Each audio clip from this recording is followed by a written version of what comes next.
Welcome to the Comix Asylum podcast, where we explore the world of comic books, movies, television, and pop culture in general.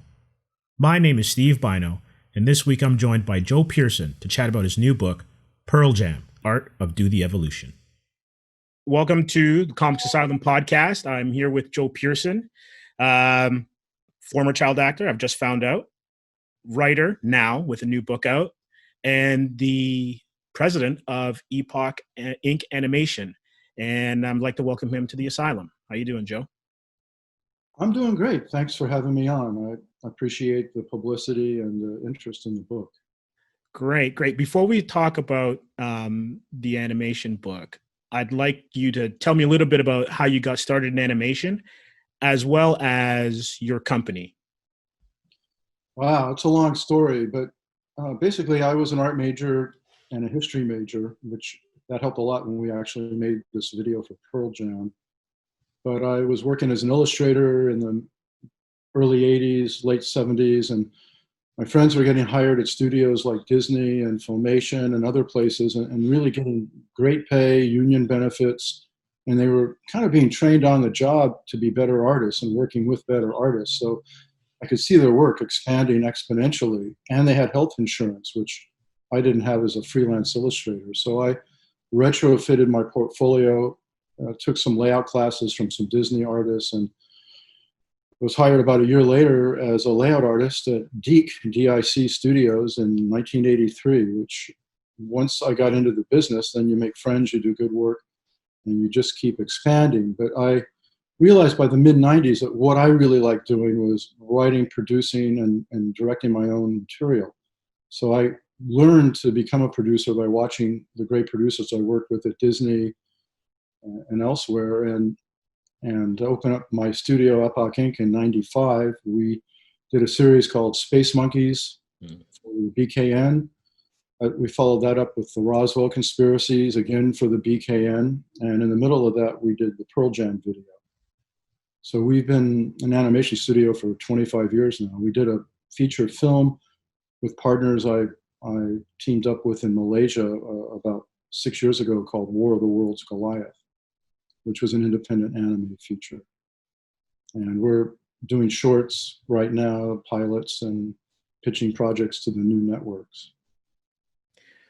Excellent. And I'm going to take a little bit from Todd McFarlane's intro in the book. Yeah. So how did you end up working with Todd McFarlane and Eddie Vedder? Yeah, that's an amazing story. I do detail it in the book, but I'll give the secret out now. Basically, Todd was producing on Spawn, the animated series. And Eddie liked that so much, Eddie didn't want to do another live action music video. It had been 5 or 6 years since his last one. And I believe the quote was, "I don't want to be a trained monkey in front of a camera on a soundstage all day." So he was looking for a way to fulfill his contract to do another music video for Sony. And he came up with the idea of doing it in animation.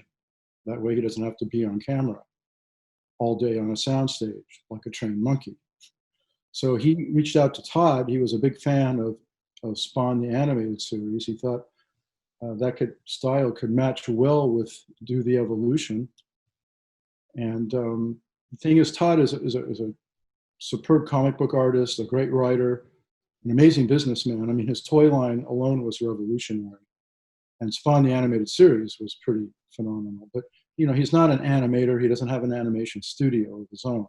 So he approached Frank Parr, who was directing on Spawn, and asked if he could recommend an animation studio to do the music video. And Frank's a friend and colleague for many years in the trenches, and he recommended myself and Epoch Inc. So there you go. And I'm looking at the lineup, and it was almost like you guys are the 92 Dream Team, but for animation, to put together quite a lineup to get this video made. Could you kind of outline some of the people other than yourself and Todd and Eddie that were a part of this collective, this amazing collective? Yeah.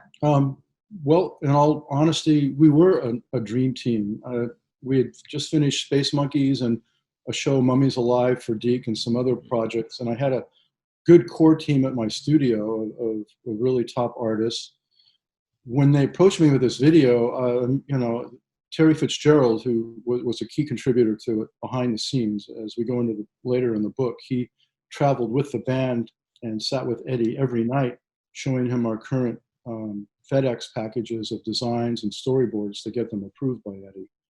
But Terry called me and asked if we could do this, and I thought about it very quickly for a few seconds, and I realized there's a lot of cooks in this soup. If we didn't have a really hardcore director on board who could ramrod this through, and if Kevin and Eddie weren't cooperative, we couldn't do this in 12 weeks, especially on the budget. So the first person that came to my mind was Kevin Altieri. And Kevin really is the key creative on this video. He is known for his work on Batman.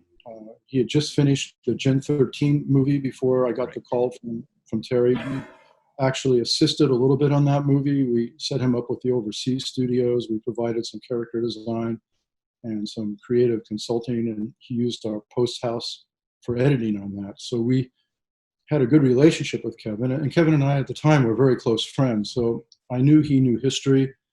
I knew he had an ability to write as well as storyboard. He was notorious for taking storyboard and really in the storyboard rewriting the scripts he would get on his projects.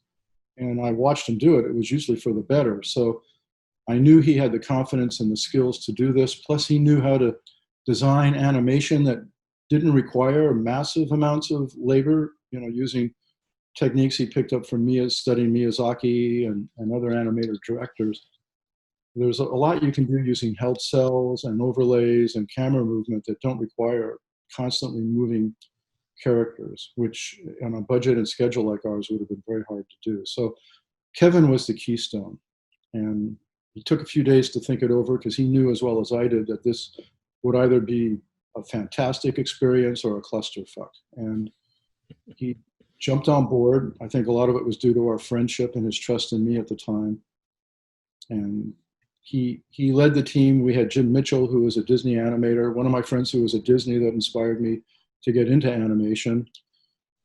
Great designer, storyboard artist. He did all the dinosaur sequences for the film and a lot of other work. Young Ki Yoon, who was a protege of Peter Chung's that I brought in a few years earlier to my studio. He's draws like a layout artist from Akira. He was a phenomenal artist and animator. So he did a lot of those edgy anime style scenes. We had Calvin Lee, a younger Korean artist who actually, to his credit, Kevin jumped up into storyboarding on this. That was one thing about Kevin I really appreciated, is that he wasn't afraid to recognize talent, even if they didn't have the experience directly doing something. He was willing to give them a shot. So he gave Calvin a shot boarding and designing on this, and he did a great job.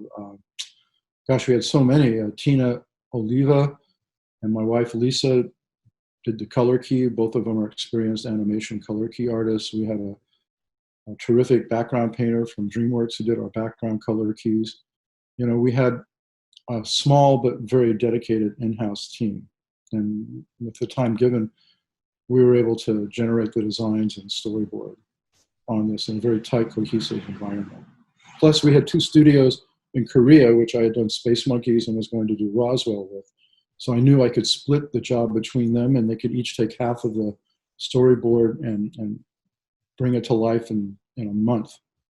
So it's a long answer to a short question. But yeah, I've read the book. I really enjoyed it. I love the layout, the way that you've included the storyboards and the animation cells, as well as, you're recounting what happened through the process. And what really struck me was how tight your deadline was. And then with the deadline being so tight, how you guys were able to work together so well. Yeah. Well, again, we were a small unit. It was Kevin with 3 or 4 in-house artists and myself. Kevin and I had a mandate from Todd and Terry to do something edgy. I mean, Eddie actually said, he just kind of wanted to do the ultimate stoner video. And we saw the lyrics in the video. And also we saw a music video that Todd had produced, that Eddie had produced at his home office on his Avid. He had an Avid next to his bed in his bedroom. An Avid is a huge, highly expensive editing machine, but rock stars, can get great toys like that. And to his credit, he taught himself how to master this very big and complicated piece of technology. So he gave us a 3-minute, 4-minute video using cuts from the animated Spawn to the song Do the Evolution. And that really helped Kevin and I a lot, because there was a lot of hard, edgy scenes of people shooting up and guns and Spawn's wife burning in flames and crying out, which kind of later inspired Death Girl. So we had all of that to work on as a basis. Yeah, and it's amazing how, looking at the video again, it's kind of hard to think that it's been 2 decades since you guys completed it, and yet it could have been made last year, considering how topical it still is. Yeah, sadly, that's true. I mean, Kevin and I both, we're not naive about mankind and our history, but we both want to believe in the innate goodness of people and the progression of mankind, and always moving upward into a more enlightened and harmonious state. But the last 20 years since the video, we've had some great times and some really horrible times. I mean, under Bush, we entered into a war in Iraq that killed 1 million men and women and children in Iraq alone, and 50 or 60,000 Americans, and gave us $2 trillion in debt. And for what? Then again, with the virus, we have 210, 250, maybe more, really, dead Americans due to a federal government that seems unwilling or unable to step up to help the American people in a big way. And at the time we made the video, we had literally no clue that our worst expectations would continue to pan out. We were trying to make a warning. Here we are in 2020, and really it seems worse than ever. Let's hope the sky clears in a month and we can begin to rebuild once again and try to step up to saving ourselves, saving the planet. I mean, climate change alone, I'm going off on a political rant, but That's all okay. of these are put into the video, and I'm an optimistic pessimist. I mean, I'd like to believe that man has a chance to step up and save ourselves and the planet we live on, which was really, Eddie's big message in writing Do the Evolution was inspired by the book Ishmael by Daniel Quinn, which I read about a year ago, ironically. And that book is a plea for man to wake up and realize that we're eating the planet. We're pushing on to 8 billion people. Species are being wiped out every day. The oceans are dying, on and on, climate change. And I think that really inspired Eddie to write that song, and it indirectly inspired us when we made the video. And I'd like to think that we could figure things out and step up. I just have a grandchild, and I worry about his future, and he's one of the lucky ones. He's in the upper curve of the middle class, and his parents are educated, sane, intelligent, smart people. They're beautiful people. And he's got a lot of advantages that others won't have, especially in the third world countries and in the lower classes in this country. There's going to be, there's big issues, and we need to try to resolve them, or we'll go the way of our video. Maybe not with the big nuclear holocaust, but certainly through pandemics and flooding and mass refugee wars. So those are issues we need to address. But I would love to make an optimistic. Actually, I'd love to make an optimistic rebuttal to Do the Evolution. If someone wants to give me a couple 100,000, hell, 50,000, it'd be beautiful. Give us a song and $50,000, and we'll make a hopefully positive alternative.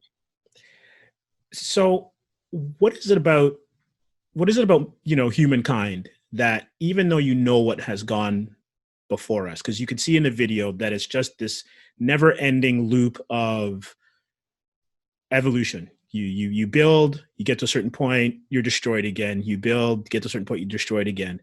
Why is it that we have been unable to, and don't get me wrong, there has been some progress, but why is it that we're unable to break that cycle? Yeah, Boy, that's a heavy question to lay on someone.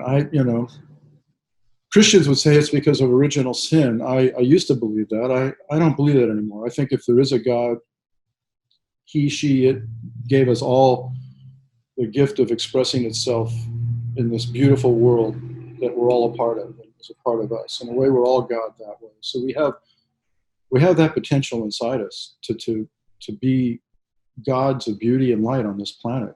And we're born that way. I don't think we're born corrupt or twisted, but what happens is our society and our environments, you look at a 3 or 4 year old kid. I'm really looking forward to seeing my grandson at that age. He's only about 8 months now.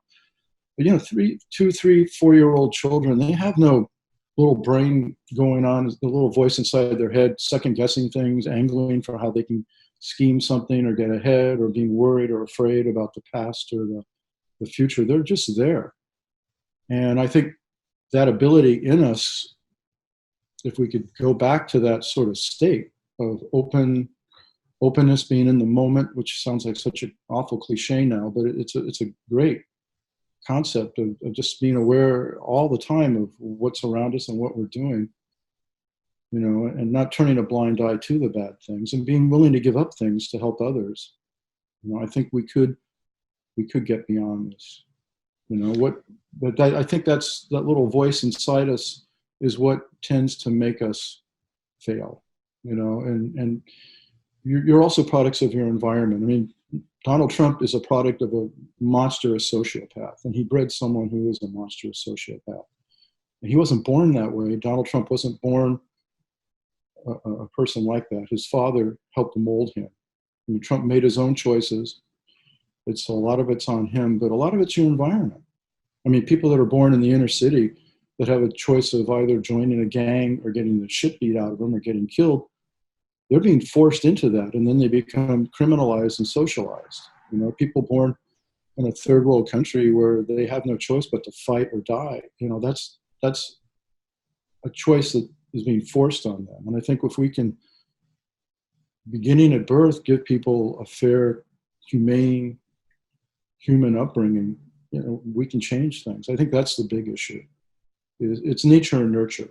And I think nurture really affects us more than nature. I would like to believe that our nature is to be good, godly people. But unfortunately, there are forces that don't allow that to happen all the time. I see it in myself all the time, man. That little angel and devil on my shoulder all the time. I've got that little voice in my head often saying, hey, you should have done this back then, or you look out, you got to do, this is going to, and a big help to me has been Eckhart Tolle. He has a book out called The Power of Now, and a spiritual center I go to talk about Eckhart Tolle all the time, and my therapist talks about him all the time. And his whole point is that we are living often in a kind of a sick dream of our own making by living inside our heads, and we need to learn to sit and be present. And then when we do that, he does go spiritual. He says something else beyond our own selves will reach out to us as well to aid us. And I would like to believe, that rise of spiritualism and human understanding is against the rise of war and population and climate degradation and resource depletion. Those are two parallel paths, and I don't know which one's going to win. And it's interesting that you said that we kind of live inside of our own head, try to create or construct our own reality. One of the things with COVID that I've noticed is that everyone is kind of bringing their own worldview on how to deal with it. So whether it's a mask issue or how the virus actually works, or how to, because I'm here in Toronto, so our look at social safety nets are a little bit different than you guys down south. It's amazing how when you have something like what has happened in 2020 occur, the different reactions that you have in terms of how to bring the society together, how different they can be depending on your own worldview. Yeah, again, if you're raised, someone did a cartoon and a fanzine years ago. It says if you if you live in a trash can, your sky is going to be made of tin. And that's true. And that's the nurture thing. When, you know, so I think we need the societies to try to build sane, decent societies where everybody gets an equal chance. I mean, the medical care our president got was wonderful, and he, you know, the virus could still swing back and impact him in the next few days. We'll see. But he had, you know, six-figure medical care that most people who get the virus in this country don't get. I mean, the high rate of deaths in this country among people of color, Latinos and blacks, is way out of proportion to the people that are dying percentage-wise in this population. And those people are not getting the kind of care President Trump got. That's just an example. I mean, he is the president, so he should get the best care. But it's an example of our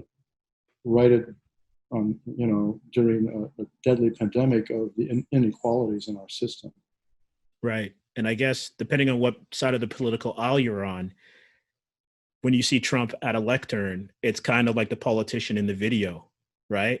Who is also, I guess, referenced also with like the emperors or the priests or the general, like anyone who's in a position of power, they have, I guess, a responsibility to look after those who are beneath them, so to speak. Yeah. And I mean, it doesn't have to be that way. I was born in a lower middle class family. My dad was a creator and a writer who basically spent all of his money trying to get custody of me in a contested suit with my mom.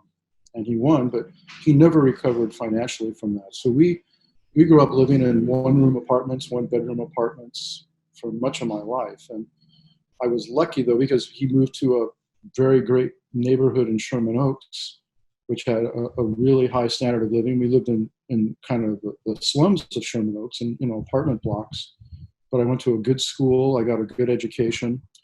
My father died when I was young, but I was able to get grants. So I was in line with a lot of people from the inner city at university getting grants and work study because my family was indigent like theirs. And that helped put me through school. It gave me a great education and gave me a huge leg up. So I think we can do these things as a society for everybody, black or white or brown, who are lower class and have economic issues. I mean, I think that's what's great about Joe Biden offering free college education to people under a certain income level. I think that's what we need to do if we're going to build this country up. It happens in other developed countries. We can do it here. And I'd like to, because you mentioned your dad was a writer, and in the book you mentioned that, I guess it might have been a dedication when you said, like, I'm finally a writer like my dad. How does it feel to move from the animation side to putting pen to paper and expressing your thoughts that way?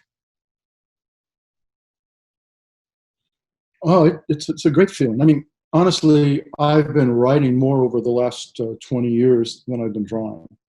I still try to draw every day, design every day, but I find writing as a career, if you can break in, it's easier money than drawing in some ways, and it's just as creative if you're building the worlds themselves, you know. So I like writing. I've done a couple of graphic novels that ran in Heavy Metal magazine, The 24-Hour Man, which Young Yoon illustrated, is a 120-page comic story. When we did War of the Worlds Goliath, we released about a dozen 10 to 20-page stories in Heavy Metal magazine, and I conceptualized a lot of those. I wrote the treatment and co-wrote the script on War of the Worlds Goliath. So I've done a lot of writing, but book writing, this is the first, and it feels great. I don't know if I'll ever do another book, but I'm really proud of this one, and I don't know what lies beyond this world. You know, I'd like to think maybe my dad is out there somewhere going, you know, all right, boy, you did it. You know, it might be good that he's not looking. You know, the idea of people looking in from the afterlife, it's like, wait a minute. You would think they would probably have something else to do. We're talking about a lot of stuff. Okay. No, yeah, it's good stuff, because all this stuff informs the book, right? So getting to the book, how did you conceptualize it and then get it into the form that it is now coming out through IDW?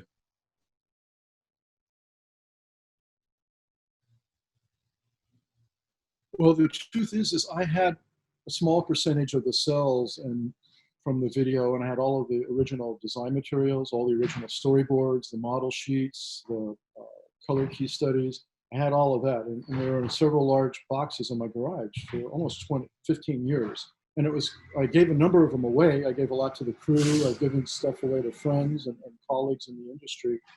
So, I had a box, like that thick of materials. And it hurt me to see it sitting there in the garage without anybody being able to appreciate it. And I thought it would be a good way to try to monetize it as well. So I was thinking, I could do a series of gallery shows on the making of the video and put up a lot of this work in the gallery. Maybe get the band involved and do some charity work through the gallery sales. And then that kind of led me to, well, why don't I pitch a book on how we made this? And we could plug all of this in. Hang on a second. I'm going to shut this off. Sorry. No worries.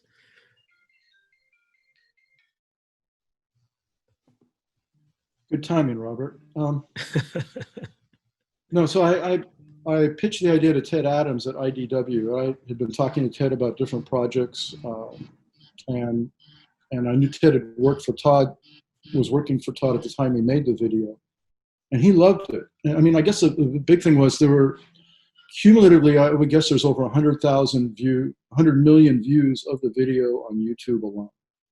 There were 10 or 20 million, 30 million before they took all those different sites down about 10 years ago and consolidated into one site. And now, I don't know, there's 50, 60, 70 million views currently. So I knew, 100 million people is a big audience. And I thought they would appreciate the video. We could tap into that. We could make some money on the book. And it was approaching the 20-year mark. I thought it would be a good time to revisit it. And Ted was all over it. He jumped in on it right away, to his credit. And everybody was cooperative. We negotiated a very fair deal with Sony, paid them a moderate amount of money for the rights.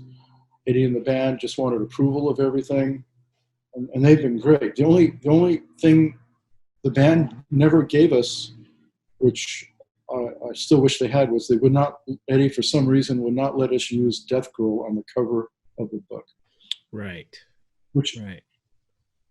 I'm guessing maybe it's because he felt it was just too commercialized for his character, but he agreed to let us use her everywhere else in the book, and she's all over the book. We have a whole chapter on her. So I don't know really why he felt that way, but I think it would have added to the sales potential. And we're not allowed to do any posters or cross extra marketing outside of the book itself. But aside from that, Eddie and the band have been wonderful. They took a few months to approve our text and made a few corrections, and then we were rolling. I mean, one big benefit of doing the book was I had no idea of Terry Fitzgerald's role in this, that it was extensive as it was when we made the video. Terry was basically Todd's compadore, at Todd McFarlane Entertainment. And I interfaced with him directly a lot more than I did with Todd. And basically, Terry was tasked with getting approvals on our materials as fast as possible from Eddie and the band. And we had given them, I think, a 48-hour turnover to approve or comment on everything we sent them as we sent it to them. Because we knew if we didn't get that immediate approval, we would derail and blow the deadline. So Terry had kind of the Pearl Jam fans' dream. He traveled with the band months. He was a roadie. He was a roadie, yeah. A very mouthy New Jersey roadie. And he traveled with those guys. So what a fantastic experience. And he recounts in a couple of chapters in the book, he graciously took his time to write all that up, and I edited it into the book. His experiences, like watching the band from backstage, going to parties with him, and then at like 2 a.m. in the morning, sitting in Eddie's room with the latest FedEx package from Epoch Inc., going over the materials, and then listening to Eddie talk about politics and society and and all of the thoughts that this work brought up to his mind at the time.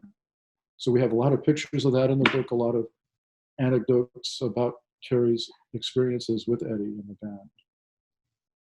Yeah, I was amazed at how vast the amount of imagery that you were able to put into the book. And then also when you read the book, and it's a great read, and you look at how you guys were able to use, not, I guess, shortcuts by making sure that your layouts were so strong that you could use them as storyboards as well too. And then it's just a visual treat the way the book's put together.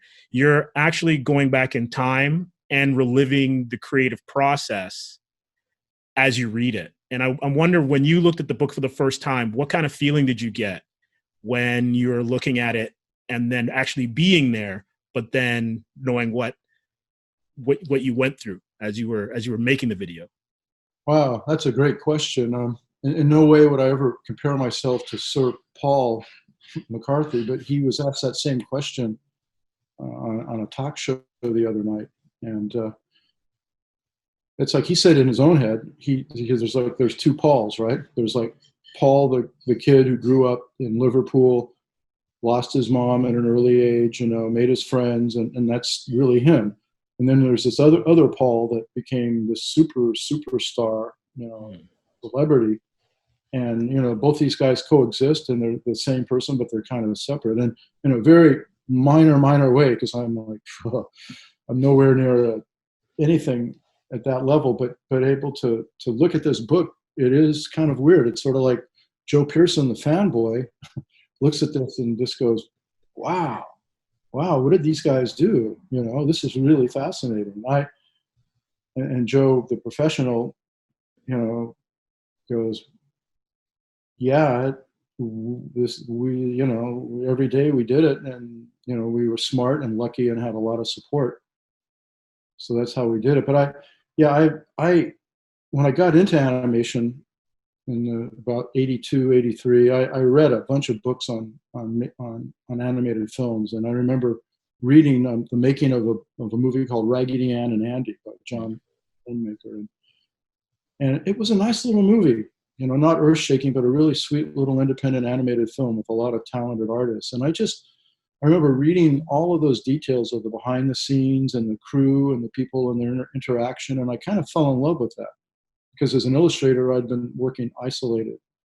You sit at your drawing board and draw or paint, and then bring in your work and then go back to it. It's the same in comics. Right. Comics is a very solitary profession. And it has its great points. You can work in your pajamas. You can work at home. We're all getting to see how great that can be. Right. Yeah.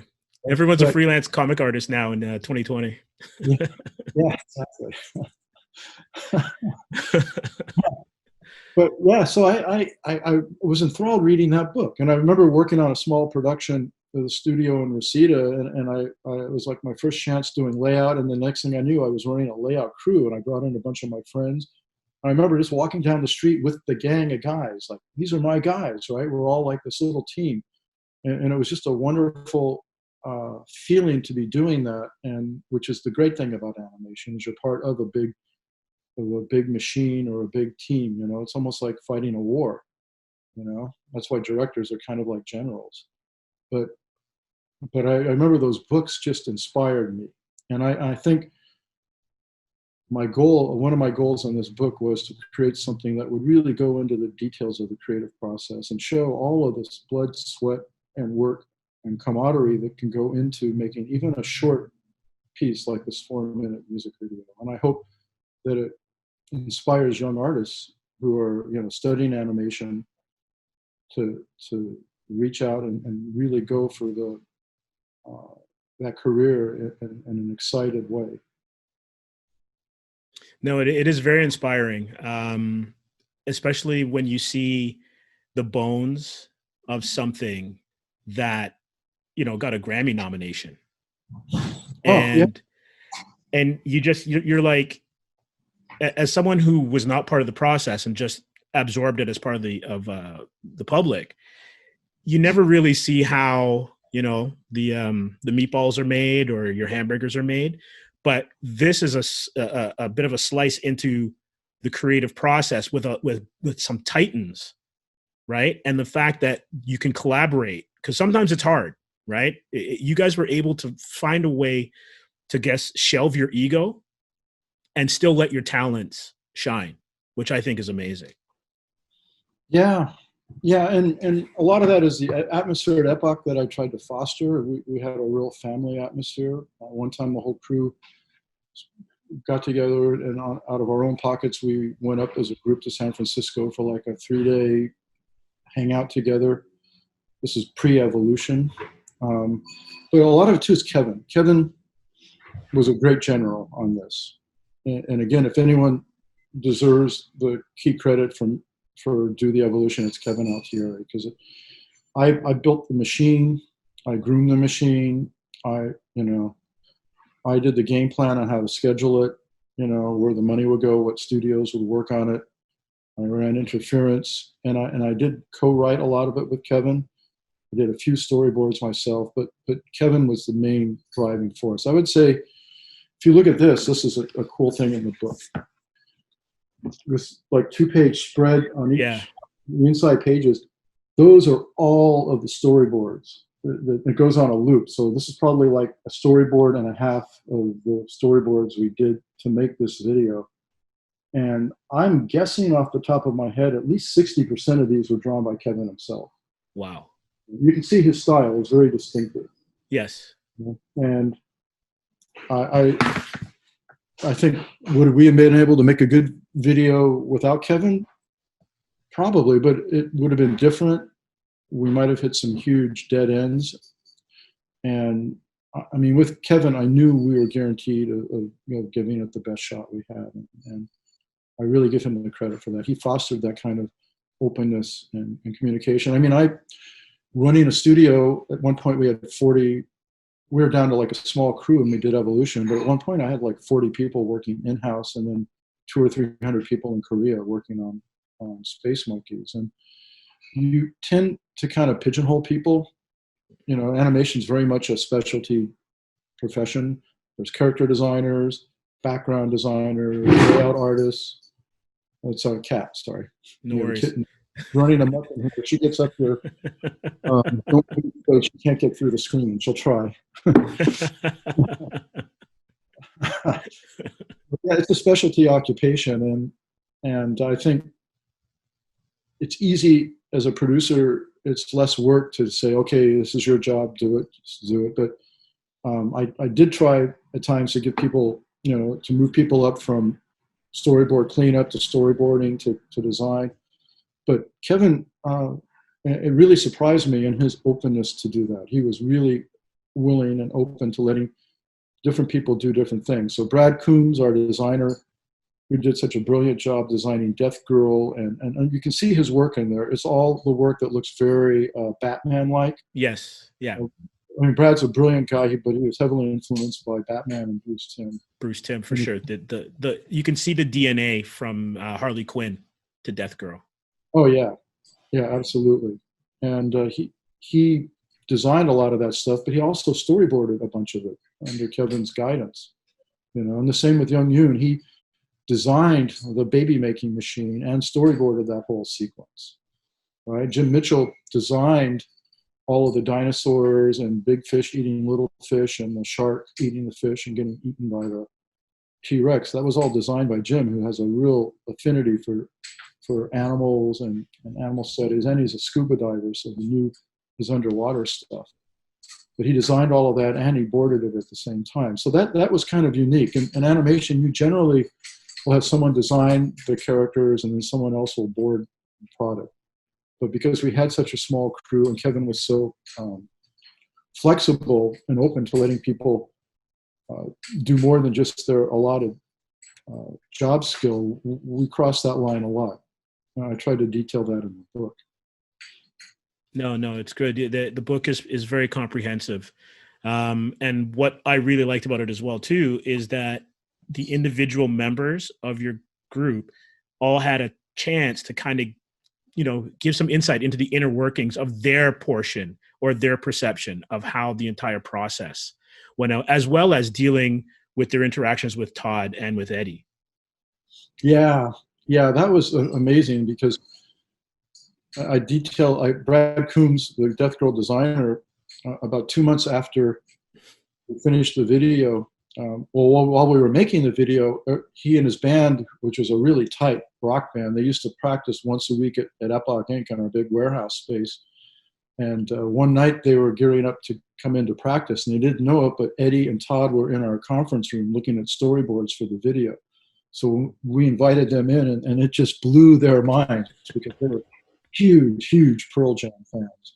But then 2 months after the video was made, because of insurance reasons, I had to ask Brad and the band to move their practice outside of the studio, and they had moved to a nearby rental space once a week or twice a week for their jams. Hang on 1 second. One second. My cat was just about to escape the window here. Would have been not a good thing. Hey, Willow, you little darling. The emancipation of Willow. My wife's worst dream here. So I don't think I hurt her when I grabbed her. You okay? All right, she's a big children. So they were practicing in this little warehouse space, and literally there's a tap on the door, and the bass player comes to the door, and he looks out and he goes, "Guys, it's Eddie and Tim Robbins." And they're like, "All right, man, sure."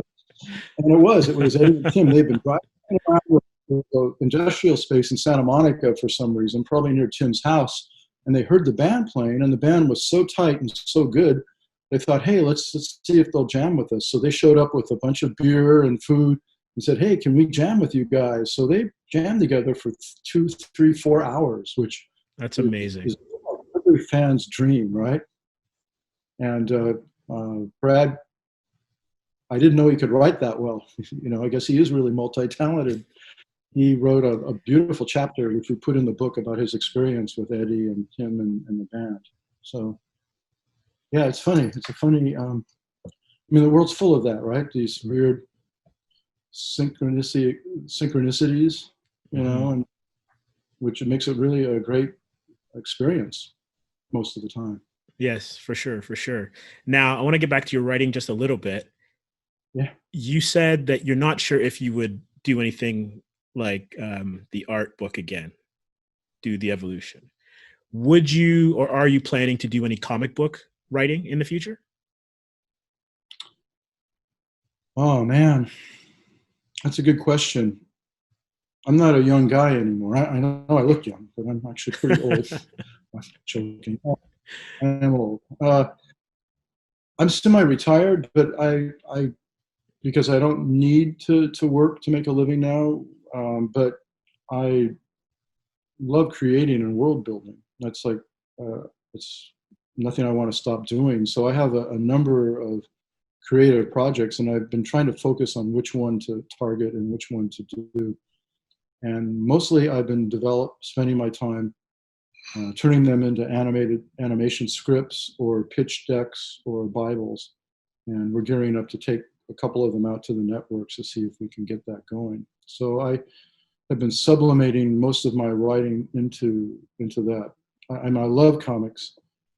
I think comics, I grew up reading comics. I bought the first issue of Fantastic Four on the newsstand. Wow. Okay. Yeah. Okay. Yeah, cool. Yeah, thank you. Respect. I'm not worthy. Well done. I'm old. I bought Jack Kirby monster comics before that, Oh, that's amazing. Yeah, so I love comics, especially Marvel. Marvel really affected me in more than the DC universe for the most part. But